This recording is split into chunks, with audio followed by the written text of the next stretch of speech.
Good morning student. आज अपने पढ़ेंगे फलों में लगने वाले रोग। उनमें जो पहला जो डिजीज अपना आएगा वो आएगा सीट्रस कैंकर। नींबू जो जूसी प्लेसेंटा का फ्रूट है उसमें एक तरह का रोग लगता है जिसे हम क्या कहते हैं, सीट्रस कैंकर कहते हैं। सीट्रस कैंकर का उत्पत्ति स्थान भारत और जावा माना गया था। भारत में इसे नासूर के नाम से जानते हैं। फॉसेट और जेनकिंस ने 1927 और 1931 में इसे देहरादून में खोजा था। देहरादून के अंदर इन्होंने कागजी नींबू के अंदर इस रोग को खोजा था, जबकि जावा के अंदर 1842 से 1844 यानी करीब करीब 90 साल पहले सीट्रस ऑरेंटिफोलिया, खट्टी नींबू, बड़े वाला खट्टा नींबू, जिसके अंदर इन्होंने इस रोग को देखा था। लेकिन यदि क्वेश्चन आता है कि किसने इस रोग के बारे में खोजबीन की, तो उसमें जो नाम आएगा वो फॉसेट आएगा और जेनकिंस इसके बारे में आएगा। इसके अलावा इसका प्रभावित क्षेत्र वो है जहां पर ये ज्यादा बोया जाता है। जैसे भारत क्षेत्र में ज्यादा बोया जाता है, एशिया महाद्वीप के अंदर चाइना में यह ज्यादा बोया जाता है। तो भारत और चाइना में ये सबसे बड़ी समस्या है नींबू के लगने वाले सीट्रस कैंकर रोग। यदि देखा जाए तो भारत और चीन में सबसे बड़ी समस्या है।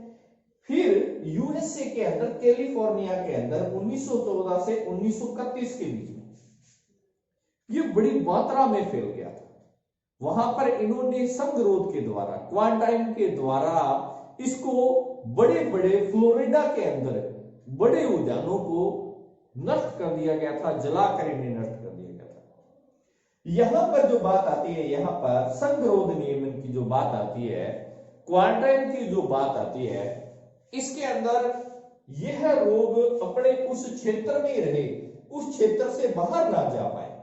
तो ये जो नियम जो अपनाना पड़ता है कि यदि उस क्षेत्र में बोया जाए और वो क्षेत्र के अंदर मान लो डिजीज पैदा होता है, तो हम उस डिजीज को क्या करते हैं, वहां पर उसी क्षेत्र के अंदर अपने उसको नष्ट कर देते हैं। तो ये जो प्रक्रिया है ये संगरोध होती है। या हम कोई पौधा किसी दूसरे क्षेत्र से लेके आते हैं, उसको एक सीमित क्षेत्र के अंदर, हमें एक घिराव वाले क्षेत्र के अंदर अन्य प्लांट्स के बीच में ना बोके उसको हम सेपरेट क्षेत्र के अंदर उसको बोते हैं, ताकि उसमें लगने वाला रोग जो है वो अन्य प्लांट्स वगैरह में ना लगे। तो इसीलिए अपने इनमें यूएसए के अंदर, कैलिफोर्निया के अंदर 1914 से 1931 के अंदर संगरोध नियमन का वो पालन किया गया था। जबकि फ्लोरिडा के अंदर बहुत बड़े क्षेत्र के अंदर उद्यानों को जलाकर उनको नष्ट कर दिया गया था, क्योंकि वहां पर यह अपार मात्रा में रोग फैला। यदि मैं लक्षण के बारे में बात करूं तो लक्षण के अंदर इसमें क्या क्या लक्षण दिखाई देते हैं, ये पूरा इसका डिस्क्रिप्शन है। लक्षण के यदि बारे में बात करूं तो इसमें जो रोग जो शुरू जो होता है वो क्या होता है, पत्ती के अंदर इसमें अपने को दिखाई पड़ता है। अब पत्ती के जो अन्य भाग है, पत्ती के यदि देखा जाए तो पत्ती पर जल सिक्त धब्बे बन जाते हैं, वाटर होल्डेड इस तरह के आकार के धब्बे बन जाते हैं। और पत्ती को देखा जाए तो वो जो बीच में से है वो पीले और भूरे रंग के धब्बे होते हैं, और उनका बाहर का जो आभा मंडल है वो पीले रंग का दिखाई देता है। और ये जो धब्बे है करीब करीब 1 सेंटीमीटर बड़े आकार के भी पत्ती के अंदर अपने को दिखाई देते हैं। इसी प्रकार ये फलों पर भी इसका काला आभा मंडल दिखाई पड़ता है। और ये इस प्रकार फल के अंदर है, तो फल के अंदर क्या करता है, ये गड्ढे नुमा आकृति का आकार बन जाता है इसमें, और इस पर गड्ढा आकार बन जाता है। और ये पूरा जो एरिया जो है, ये गड्ढा जो है, इसको हम क्रेटर लाइक गड्ढा भी इसको बोलते हैं। इस प्रकार क्या होता है, इस रोग जो है वो क्या करता है, इसके अंदर भीतर इसके जीवाणु घुस जाते हैं। और इसी प्रकार अब इसकी ये गुणवत्तापूर्ण फल नहीं रहता। इसी प्रकार जो है फल के किसी भाग में इसमें ये आपको ब्लैक कलर का ये देखो गड्ढा दिखाई देता है, क्रेटर लाइन। तो इस प्रकार बहुत सारे चित्रों को ये क्या कर देता है, नष्ट कर देता है। तो ये इसमें फलों पर दिखाई देता है। यदि मैं बात करूं तो यह रोग शाखा पर भी इसी प्रकार उस पर भी नष्ट कर देता है। नींबू वर्ग के फल देखा जाए तो उसकी जो तना है, तने को भी इस प्रकार ये उस पर रोग जो है गड्ढे नुमा या सूखी लकड़ी की तरह से रोग हो जाता है। तो उसकी जो सिराएं हैं वो धीरे धीरे ऊपर से डेड होने लगती है। एक प्रकार का डाईबैक भी रोग हो जाता है। डाईबैक जब पौधा ऊपरी सिरे से धीरे धीरे क्या वो नष्ट होने लगे और जड़ की ओर यदि वो धीरे धीरे नष्ट होता चला जाए, इस प्रक्रिया को क्या कहते हैं, इसको डाईबैक भी कहते हैं। और इसमें देखा जाए तो कांटों पर भी, जैसे नींबू वर्ग के पौधे उसमें कांटे लगे हैं तो भी ये रोग उस पर दिखाई पड़ता है। तो इस प्रकार ये पत्ती पर भी रोग दिखाई पड़ता है, शाखा पर भी है, तने पर, कांटे पर और फलों पर भी ये रोग दिखाई पड़ता है। पत्ती पर शुरुआती लक्षण में पत्ती की निचली सतह पर, ये पत्ती की ऊपरी सतह, पत्ती की निचली सतह पर सफेद रंग की धूसर, इस पे सफेद रंग के धब्बे बनते हैं और वो सफेद रंग के धब्बे क्या करते हैं, धीरे धीरे ये जो जीवाणु प्रवेश करते करते पत्ती की ऊपरी सतह पर आ जाते हैं। तो पत्ती की निचली सतह पर देखा जाए तो ये पत्ती की निचली सतह पर तो सफेद रंग के धब्बे, जबकि ऊपरी सतह पर इस प्रकार ये पीला आभा मंडल और बीच में ये जो अपने को भूरे रंग है, ये एक प्रकार से सूखी लकड़ी की तरह से काष्ठीय संरचना बन जाती है। धीरे धीरे ये पूरे पौधे में ये रोग फैल जाता है। पैथोजन, रोगजनक, यानी जब ये नींबू के अंदर, सिट्रस कैंकर के अंदर जब ये रोग लगता है तो ये है क्या चीज, इसकी पैथोजन प्रकृति क्या है, तो यानी ये क्या चीज है, बैक्टीरियल है या क्या चीज है। तो हांसी ने 1915 के अंदर इसकी जीवाणु जनित प्रकृति के बारे में बताया था कि ये कैसा रोग है, ये जीवाणु रोग है, यानी कैसा है, ये बैक्टीरियल रोग है, जीवाणु जनित रोग है। ये किसने बताया था, ये हंसी ने बताया था कि ये, हंसी क्या है, साइंटिस्ट है, साइंटिस्ट ने बताया था कि ये जीवाणु जनित रोग है। फिर इन्होंने क्या किया था, इसका जो नाम रखा था वो रखा था ज़ैंथोमोनास सिट्राई, ज़ैंथोमोनास सिट्राई। और इसके बाद इसका नाम, इस जीवाणु का नाम ज़ैंथोमोनास कैम्पेस्ट्रिस, और आजकल जो इसका नाम है वो है ज़ैंथोमोनास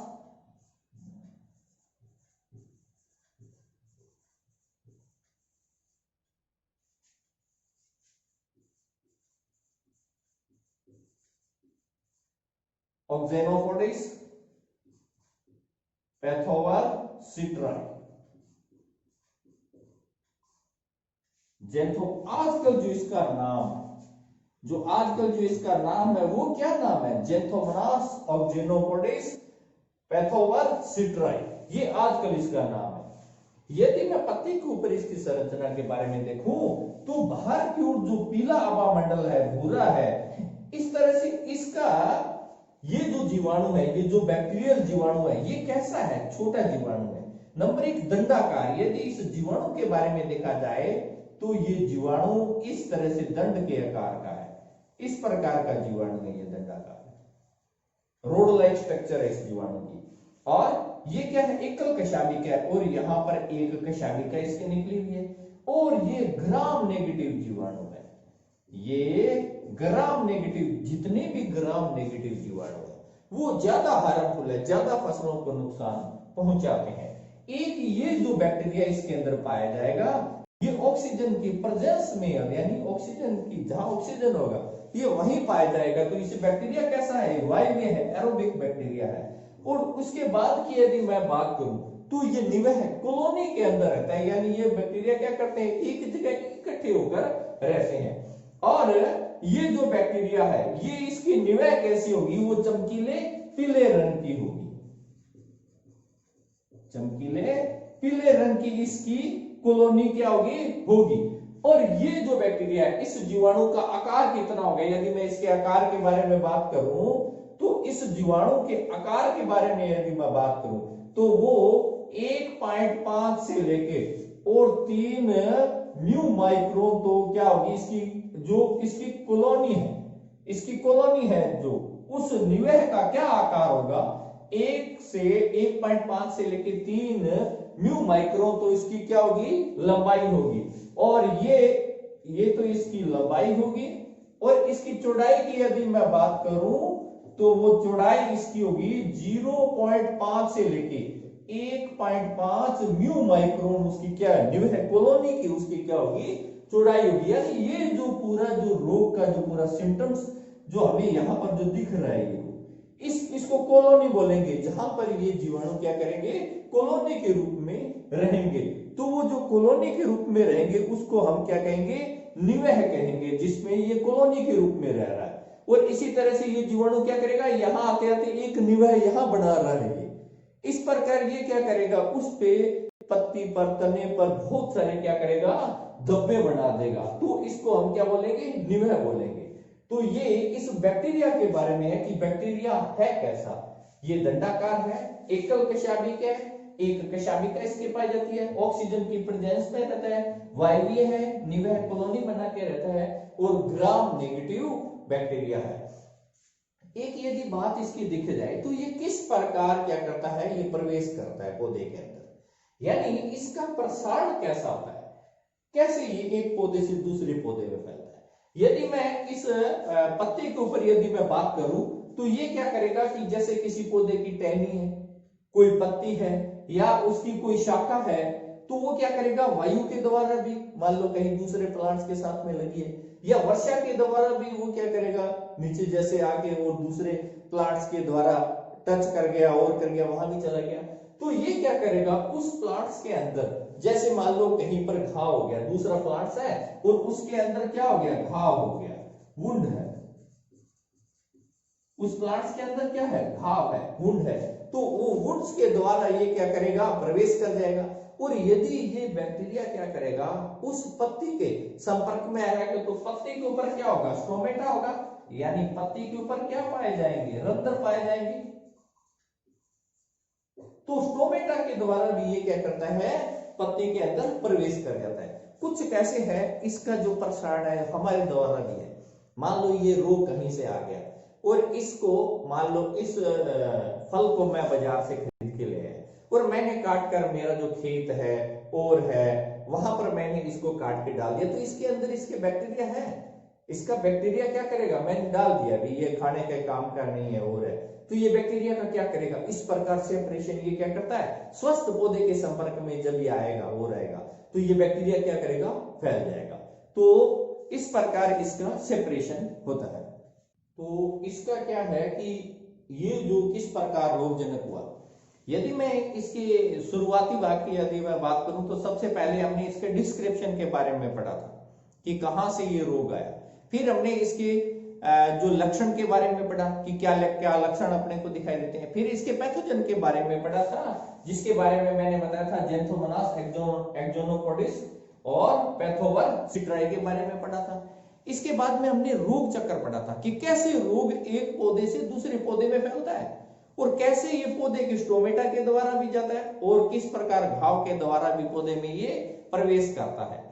अब जो इसका जो लास्ट जो भाग आता है वो आता है मैनेजमेंट।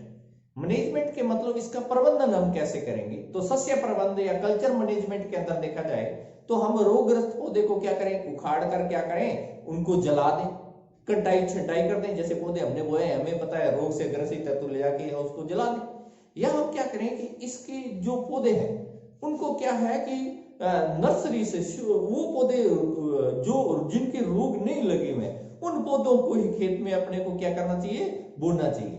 दूसरी बात है कि इन पौधों की कुछ नर्सियां वगैरह वो है तो उनको क्या करें, हमें ऊंचे स्थान पर इनको लगाना चाहिए।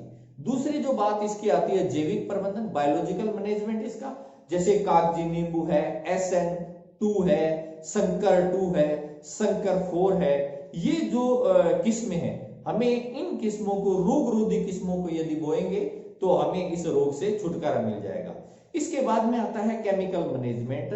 केमिकल मैनेजमेंट के अंदर, रासायनिक प्रबंध के अंदर 1% बोरदो मिश्रण को हम क्या करें, यदि उसका बोरदो मिश्रण का छिड़काव कर दें, बुरकाव कर दें इसका, तो भी उससे क्या होगा, पौधों के अंदर रोग नहीं। तो यदि इसके साथ में लाइम सल्फर है तो उसका जो 2%, उसका 0.2% जो घोल है, वो क्या करेंगे कि वो करीब फल लगने के 3 माह के भीतर तक यदि हम उस पर छिड़काव करते रहे तो इसके कारण रोग से हमें मुक्ति मिल जाएगी। एक अन्य है स्ट्रेप्टोसाइक्लिन, एक एंटीबायोटिक है, उसका भी हम 500 ppm करीब 15 दिन के अंतराल पे यदि उसका हम छिड़काव किया जाए तो भी हम क्या करेंगे, इस रोग से मुक्ति मिल जाएगी।